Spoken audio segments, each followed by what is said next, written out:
बाथ्राखौहाय मिथिनो सोलिखौ चेनेलाव बरायलांबाय मेडाम।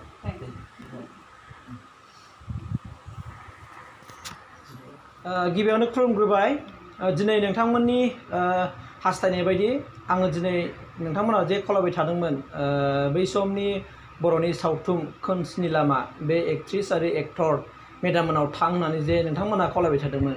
दा थिग बेबायदिनो नोंथांमोननि हास्थायनायखौ माने नोंथांमोननि लुबैनाय बायदि आं दिनै नागिरै आं मेडामनि न'आव दा दंफैसै। दा मेडामा खोमसिनि लामानि जेनाखि एक्ट्रिस मेडामा आंनि साखाथियाव दङ।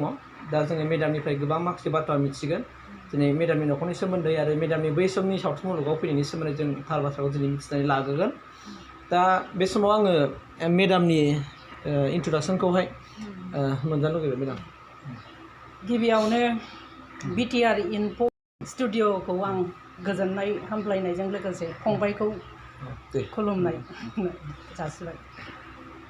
मेडामनि मोजां नाम ओमफ्राय एड्रेस जोनोम। आंनि मुङा मिसेस पुलिसरि ब्रह्म। आंनि जोनोम जायगाया रामपलबिल आनसलिक बेलगुरि गामि। ओमफ्राय मेडामा दा हाबा जाफैनाया? हाबा जानाया दतमा बाथाबारि गामियाव आं हाबा जाहैदों 1988 आव। दा बेनिफ्राय थानाया दा गोजोन थानाया? अराय सम थानाया बे थेङापारा गामियावनो, क'क्राझार थेङापारा। नायगिरि नोंथांमोना मिथिखाबाय मेडामा जाहैबाय मा रामफल आनसलिकनि सिङावमोन। बे रामफल आनसलिकआ जाहैबाय मा क'क्राझार डिस्ट्रिक्टनि सिङाव दङ। आरो मेडामा हाबा जादों होनना बुङोबा क'क्राझार डिस्ट्रिक्टनि सिङाव थानाय दतमानि सालानि बाथाबारि गामियाव मेडामा हाबा जादों। आरो दा दिनै बे सालानि बाथाबारि गामिनिफ्राय मेडामा दा क'क्राझार टाउनावहाय मोनसे स्थिर बे थेङापारायाव दा गोजोर न' लुनानै मेडामा बाव थाबाय। दा बे समाव आङो मेडामनि फेमिलिनि सोमोन्दै एसे मिथिनो लुगैबाय मेडाम। फेमिलिया आंहा साब्रै गासै, गथ'फोर सानै, जों बोराय बुरै। फिसा हिन्जावा हाबा जाबाय, फिसा हौवाया न'आव दं। फरायगासिनो दं ना? फरायनाया जोब्बाय, दा ओरैनो माबा जब मावनानै दं, प्राइभेट जब। ओरैनो मेडामा मोगथां जिउआव माबा जब मावबाय नामा? साख्रिबो मावो? जेबो मावा, हाउस वाइफसो। दा बे समाव आं मेडामनिफ्राय नैबे बाथ्राखौ मिथिनो लुबैबाय जे नायगिरिफ्रा माने मेडामखौ ओरैबायदि नायनो लुगैदों होननानै गोबावनिफ्रायनो बुंगासिनो दङ। दा बावहाय जोङो मेडामनि कन्टेक्ट नाम्बारखौ मोनाखैमोन नालाय, ओंखायनो मेडामजों जों कन्टेक्ट खालामनो हायाखै। दा दिनै बै खोमसिनि लामायाव मेडामा एक्ट्रेस जानानै फैबाय। दा बावहाय मेडामा नों गावनो गोसो जानानै फैदोंमोन ना सोरबा मेडामखौहाय हांख्रायहरदोंमोन? गोसो जानानैथ' आं फैयाखै। आंनिनो न'खरनि मानसि बिमाय जानाय बिथाङा आंखौ मोनथिनाय हिसाबै खोन्थाना होदोंमोन। ओमफ्राय बे गसकाटानिफ्राय जोनोम मोन्दों बे खोमसि लामाया बनरगाव स्कुलनि मास्टार स्टाफानो बे फिल्मखौ दिहुननाय जादों आरो। गसकाटा गामिनिफ्राय बाहायनो थानानै शुटिंखौ बावनो खालामनाय जादों आरो दाब दाब जायगायाव लांनानै खालामहैदों। बिदिनो आरो माने आसामनि बाहेरायावबो खालामदों नामा मेडाम शुटिं प्लेसआ? शुटिंखौथ' आसामनि बाहेरा खालामनाय जायाखै, बाहायनो क'क्राझार एरियायावनो लाजोबदों। खालि बै मोसानायखौल' मानासाव खालामहैदों। मा होननानै रायदावगोन होननाय मेथाइखौ मानासाव खालामहैदों आरो। बै समाव बे खोमसिनि लामा बे सिनेमाया माबायदि अनसाय जादोंमोन मेडाम? जोंबो बारा थाल मोनासै। आंबोथ' नुवाखै दिनैसिम, आंबो हलाव नुवाखै। टिभियाव होनायखौ एसे नायनाय जादों, गासिबो नायनाय जायाखै आङो। मानोबा लाजिनाय फैखाङो। जायामोनबो नालाय, जायामोनबो रोङामोन ना बै समाव, बारा एक्सपिरियेन्सबो गैयामोन। बेनि थाखायनो लाजिबांसिन एसे जिरायनानै नायोमोन आरो सिखारनानै खारफिनोमोन आङो। बेखौथ' बै समाव गामि गामिसो दिन्थियोमोन ना? गामि गामि बिदिनो भिडिअ' बे मा होनो टिभि लाङै लाङै देखायहैयोमोन। आङो बे सिनेमा रिलिज जाबा कासारावसो दंहैयोमोन, माबा बदरपुर होननाय जायगायाव। हासबेन्डजों जब मावनायाव थाफायोमोन। होमबा शुटिं जायैनि सिगांनो मेडामा मेरिज जाखाबाय नामा? शुटिं जोबनाय लोगो लोगो हाबा जादों। जोबोद मोजांनि बाथ्रा।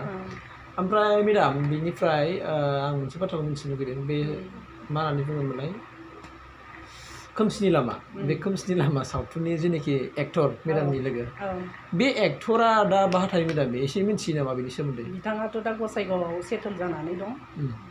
गसाइगावआवनो थायो गसाइगावआवनो साख्रि मावो दा रिटायार्ड जाखो ना माखो आंथ' मिथिया माबायाव दं नामा एसे मालाबा फन हरलायनाय गैला ना जेबो कानेक्सन गैलाया जेबो कानेक्सन गैला गोबावबो जाबाय ओमफ्राय बे खोमसिनि लामानि जेनाखि ओंखारनायनि सम बेखौथ' मेडामा बुंनो हाथ'नाय नङा नामा बावसिगोन ना ओंखारनाय रिलिज जानाय खुब सम्भब 89आव जादों नामा 1989आव सन्देह दं आं बेखौ बे सनाव रिलिज जादोंमोन नामा दा मेडामा बेयावल' गाखादों ना गुबुन सिनेमायावबो गाबोदों बेनि सिगां आं भिडिअ फिल्म सान्दी आसान होननाय रामफलबिल आनसलिकआवनो दिहुनजानाय बेखौ माबागोरदों खोमसि लामानि सिगां ओमफ्राय बेनि उनाव नेक्स्ट खोमसि लामा बेनि उनाव आरो नै गोरोन्थिनि उनाव होननायाव बाहाय एसे ओंखारनो मोननाय जादों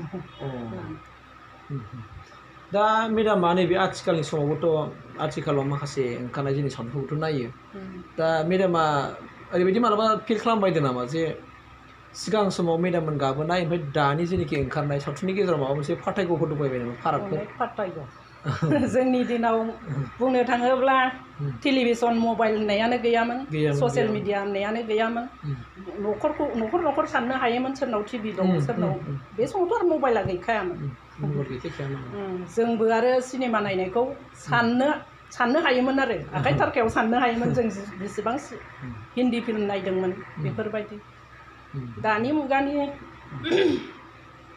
गथ'फोरनि नाजानायाव अनेक साबसिन जाबाय आं सानो आरो बेनिफ्राय साबसिन जालांबावगोन बेखौनो आं आसा खालामो आरो मेडामा बे मोनथाम जेनाखि सिनेमा शुटिं खालामदोंमोन बावहाय शुटिं खालामनाय समाव माबा मोनसे इन्सिडेन्ट मेम'रि दंबायबाय नामा मालाबा नों हारसिं गोसोखांनानै मिनिफ्लांलाबाय थानाय बेथ' गैलिया गासिबो बावजोब्बाय सिनेमानि डायलगफोरखौनो मोनसेबो गोसोआव गैला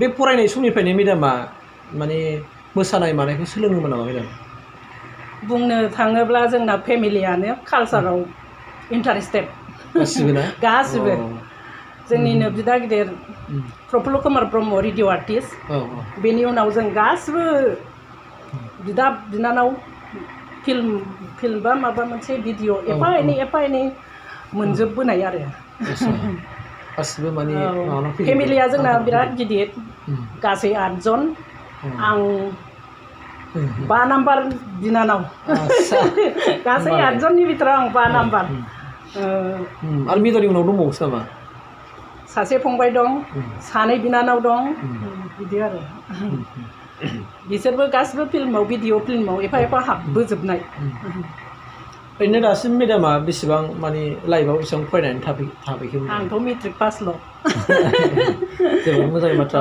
बै समनि मेट्रिक पास जाबाय बे समावनो माबानानै शुटिं खालामबाय दासिनो हाबाबो जाहैबावबाय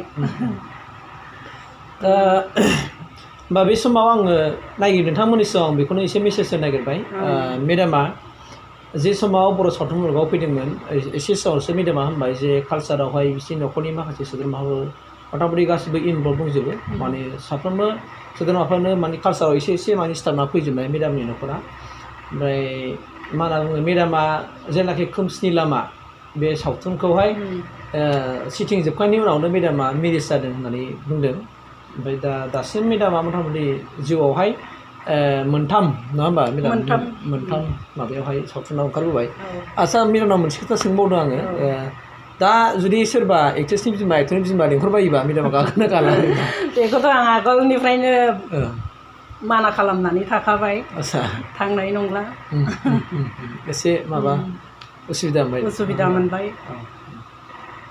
दा बे समाव मेडामनि गासैबो बाथ्राखौ बेयाव नोंथांमोना मिथिनानै मोनखाबाय आरो जेनाखि खोमसिनि लामा बे खोमसिनि लामानि जेनाखि एक्टर बेजों दासान्दि खुनु लोगो मोनलायनाय फनाव कन्टेक्ट खालामलायनाय बिदि गैया होननानै मेडामा होनदों मानोना गोबाव जाबाय नालाय मबाइल नाम्बारफ्राबो मोनलायला थालायला बिदि जायो दा खोमसिनि लामा एक्टरा नंगौ खोमसिनि लामा एक्टरा दा गसाइगाव कलेजावहाय बियो माने प्रिन्सिपालमोन एक्स प्रिन्सिपाल जाबाय रिटायार जाबाय सारनि भिडिअआव फैगासिनो दङ जों सारखौ लोगो हमहैनो माने दिनैसिमावबो जों एपइन्टमेन्ट मोनथ'वाखै थेवब्लाबो मिजिंथिदों सारा जों एपइन्टमेन्टखौ होगोन आं बेखिनिखौहाय नोंथांमोननो खिथाजोबखाबावबाय मानोना जेनोखि खोमसिनि लामानि एक्टर आरो एक्ट्रेस सानैबो दिनैसिमबो रुंसारि जाथ'वाखै इसोरनि अननायावहाय दिनैसिमबो मोजाङै मोजां दङ। दा बे समाव मेडामा आं फन खालाममारिनो एबा जों फन खालाममारिनो जोंनि जेनाखि फनखौहाय रिसिभ खालामनानै मेडामा लोगो लोगो जोंखौ लेंहरदों। लेंहरनानै जों दिनै मेडामनि न'आव सफैबाय। दा बेनिखायनो नैबे रायजो राजाफोरनि नायनो लुगैनाय मेडामखौ नायनो लुगैनाय बेखिनिखौ सुफुंनानै होनायनि थाखाय आं मेडामनिसिम रोजा रोजा साबायखर जासिबाय आरो BtrinfostUdio इउटुब चेनेलनिफ्रायबो मेडामनो बे समाव आङो रोजा रोजा साबायखर जासिनानै आं मेडामनिफ्राय बिदाय लानो थिनबाय।